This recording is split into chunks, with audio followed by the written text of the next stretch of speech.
மக்கள் எல்லாருக்கும் வணக்கம். நம்மகிட்ட பைபேக் புக் பண்ணிங்கன்னா ஒன்ஸ் வந்து நீங்கள் நூலாக மட்டும்தான் ரிட்டர்ன் பண்ண முடியும். ஓகேங்களா? துணியாக வந்து ரிட்டர்ன் பண்ண முடியாது. ஃபார் எக்ஸாம்பிள் வந்து இப்போ ஒரு 10 கிலோ துணி எடுக்கிறீங்க.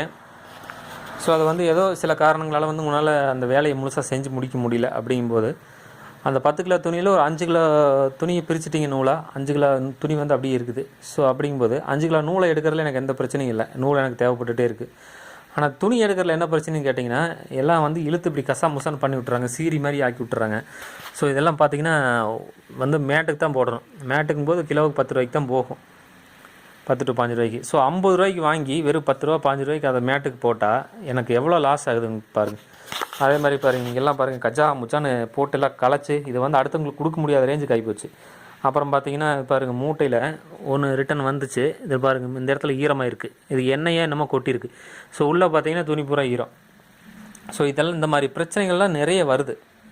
ஸோ அதனால தான் வந்து பார்த்திங்கன்னா இந்த பாருங்கள், துணியெல்லாம் எப்படி கஜா முச்சான்னு களைச்சி போட்டுருக்காங்க பாருங்கள்.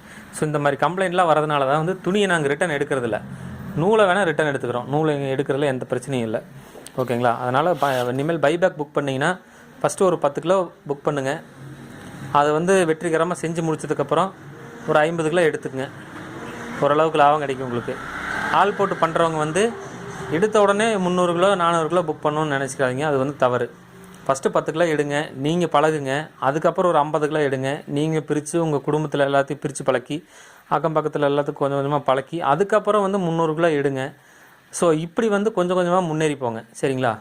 இதுதான் வந்து கரெக்டான மெத்தட். எடுத்த உடனே 300 கிலோ துணியை புக் பண்ணிவிட்டு நான் வந்து ஆள் பிடிச்சிருவேன்னு சொல்லி புக் பண்ணிவிட்டு அப்புறம் வந்து என்னால் ஆள் பிடிக்க முடியல, என்னால் வந்து இது பிரிக்க முடியல அப்படின்னு வந்து கடைசியில் என்னையும் சங்கடப்படுத்தக்கூடாது. நீங்கள் வந்து இப்படி துணியை ரிட்டன் எடுக்க நினைக்கிறீங்க அப்படின்னு வந்து சங்கடப்படுத்தக்கூடாது. ஸோ நான் வந்து எல்லாமே சொல்லி தான் வியாபாரம் பண்ணுறேன். அதனால் தயவு செஞ்சு வந்து துணியை ரிட்டன் பண்ணாதீங்க. அதை எடுத்து எனக்கு எந்த பிரயோஜனமும் இல்லை. நிறைய லாஸ் ஆகுது எனக்கு. பாருங்கள், இப்போவே எத்தனை கிடக்குது நீங்கள். ஸோ அதனால் வந்து துணி நாங்கள் ரிட்டன் எடுக்கிறதில்ல. நூலை வந்து கண்டிப்பாக ரிட்டன் எடுக்கிறோம். ஓகேங்களா? தேங்க்யூ.